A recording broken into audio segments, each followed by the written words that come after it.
as per the ask, to share some of the findings and lessons learned in the last few years. So the title of my talk is the following: Unlocking the Power of Data Without Undermining the GDPR. Is it a myth or reality? The short answer, I'm going to be a little bit provocative here, is it's a reality. And this makes revamping the GDPR a moot point, I will argue. So the sub is, could it be that the UK has already been building an approach that is innovation friendly with the GDPR in place? And the answer would seem to be yes. But let's start from the beginning, or what could appear to be the beginning. If we look at the consultation document that we've been speaking about, the word innovation appears around 71 times in the document. Our ultimate aim is to create a more pro-growth and pro-innovation data regime whilst maintaining the UK's world-leading data protection standards. We can read, these reforms will keep people's data safe and secure while ushering a new golden age of growth and innovation right across the UK as we build back better. Or even our principles for regulation in the plan for digital regulation include actively promoting again innovation, achieving forward-looking and coherent outcomes, and addressing international opportunities and challenges. But repetition obviously does not make something true, or does it? There are different things that the government is criticizing within the document. One in particular is the one-size-fits-all approach from organization, regardless of the risk of the data processing. It would be better to be able to tailor to the different needs or different size of organizations we read. In relation to reuse of data, there is a feeling that there is a lack of clarity on when data can lawfully be reused. Yet, when it comes to data-driven innovation, it's very important to have clarity on the conditions for reuse of data or further processing, as we call that. And the government also has some issues with some of the rights, some of the individual rights that we have in the framework, and in particular, the right to access, but also other rights, as other speakers will talk about it. These criticisms are not new. If we rewind a little bit and we go back to 2012, look at the position papers of different organizations, we find similar criticisms. So for example, the American Chamber in the EU was saying something very similar about the one-size-fits-all approach. It was recommending that the regulation avoid a one-size-fits-all approach. Instead, we read rules need to be flexible to adapt to different circumstances, while at the same time respecting the principle of technology neutrality. Others obviously were also on the same line in the industry: Software Alliance, Digital Europe, the Interactive Advertising Bureau, the Association for Competitive Technologies, and the UK government. Some years later, some have rephrased the claims. If I look at my Digital SME Alliance position paper that was released a year ago, I still find concern about innovation, but the claim is slightly different. Though it is still often used as a commercial argument rather than a necessity, the GDPR has imposed the protection of personal data as a requirement and a significant element to consider when developing new technologies. So the GDPR has had a positive impact. And if we read further, we also find some other considerations, and in particular, the concern about the asymmetry that exists between giant tech companies and SMEs, smaller businesses. There is the concern that the giant tech companies will just continue business as usual because they have the vast legal resources to limit the impact of the GDPR. So that's one big concern. And the ask is therefore actually to have better coordination, communication, and cooperation across DPAs, and even stronger national DPAs and a strong oversight in order to allow for better enforcement. And now if we look at the research, what we find as well is that the actual impact of the GDPR on innovation is not that straightforward. We find factors going in both directions, pro and against. The UK is actually in a relatively good position, and Wolfgang already spoke with high words about the ICO. At least in terms of resources and guidance, the ICO is a rock and a hard rock with significant resources and a very strong technology and innovation directorate in particular, which has been issuing cutting edge guidance on different topics, and in particular in relation to explainability, in relation to an AI and automated decision making, and guidance on the AI auditing framework, which are being seen as setting the standards and are being looked at by other regulators in Europe. There is also one key code of practice that was actually issued some years ago, back in 2012, on anonymization, which also served as a very important standard in the field, and which is being revamped or modernized at the moment by the ICO, who has released 2 preliminary chapters already. So the claim is actually that the UK is already far advanced on the path to unlock the power of data, and that's with the GDPR. So what is needed is not to weaken individual rights, but better enforcement and building the skills. And so I've got 2 parts in the talk. The first is what is the UK approach to de-identification, which makes it special and innovation friendly? And then what is the UK approach to data transfer, which make it special and innovation friendly? Well, let's start with the first one.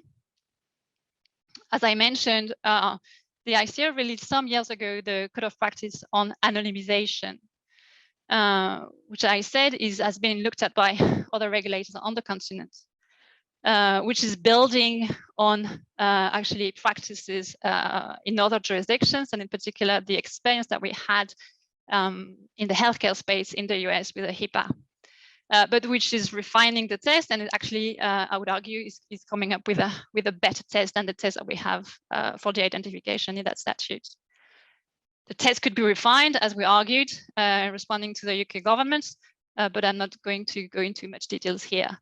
What is clear, though, is that what we have in the UK code of practice at the moment is much clearer than what we have in the European guidance. Which can be also explained by the fact that the European guidance was released in 2014. At the time, we had a directive. It was harder to find consensus. Hopefully, with the GDPR and the regulation, the EDPB will find a way to come with a clear guidance here. But as of today, the EU standards remain unclear. And this is actually acknowledged by some other regulators on the continent, and in particular the European Medicines Agency, which had to acknowledge that we have 2 routes towards anonymization, the one that is detailed in the opinion of 2014, and the risk-based approach, which is considered to be an alternative. As I said, the code of practice on anonymization is being revised. It's an important code because this is one means to achieve innovation, working with the framework. And when I mean innovation, I mean data-driven innovation. If you look in particular at the introduction, what you see is that this kind of practice should be relevant if you're looking to use data in new and innovative ways, and if you're also looking at doing research with anonymous information, trying potentially to enable wider societal benefits. The belief, the underlying assumption is that effective anonymization of personal data is possible and is also desirable and can help society to make their resources available while ensuring a high level of protection. The test that is being used to determine whether the data is anonymized is found in the GDPR. It's the famous reasonably likely test, which is being unpacked in more details within the code to try to come with more practical guidance. And there is the acknowledgement that here there will always be an inherent identification risk. Risk cannot be equal to 0. The test should therefore be that the re-identification risk should be sufficiently remote in order to be able to meet the standard. So here the idea is to try to build pragmatism into the framework. They said the ICO goes quite far in the new version, and this is not something that you are going to see, I don't think, in guidance produced on the continent. They say the existence of identifiers does not always mean that individuals are identified or identifiable. Context is key here. One will need to be very cautious when reading such a thing. It needs, you would need to look at the entire blob to understand how you need to use contextual controls in order to mitigate that risk. Not everything is nice and shiny in the code, in particular when it comes to the use of drawings. This is not exactly simplifying the test here, but we'll pass on that. The advantages of anonymization is that it allows data reuse and obviously generates low compliance burden. Low compliance burden because the anonymized data is considered to be outside of the framework, but there is still some elements of compliance needed in order to maintain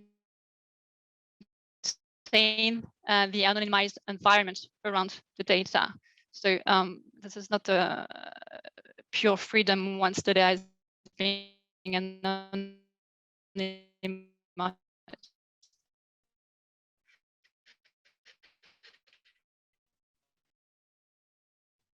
And this is how it is possible to strike a balance between protection and utility, and at the same time,